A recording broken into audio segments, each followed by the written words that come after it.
Now finally, if for some reason your Fujifilm camera is not taking any photos, let's say you have everything plugged in, everything is good to go, but it's not taking any photos, this can usually be because your film has been basically, filmed out. So if you open up your compartment right here, all you're going to want to do is just make sure that there's not any problems going on here with the film, making sure the film was fully put in place, that is properly connected. And also another very big thing, you might also want to just make sure that you didn't run out of film. So if you ran out of film, there's not really much you can do.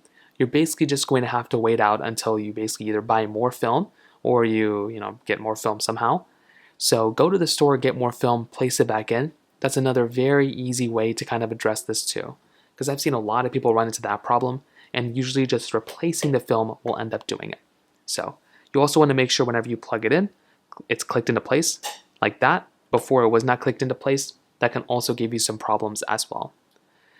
So that is basically how you go through and use your Fujifilm camera.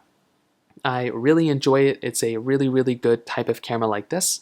And I'd always recommend going through and basically using it and making sure you don't drop or anything like that. Put the strap on it so then you actually don't drop it. So in terms of that, that basically covers it up there. If you have any other thoughts or questions, please let me know in the comment section below.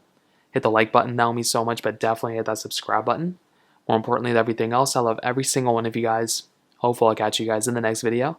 Peace out till then.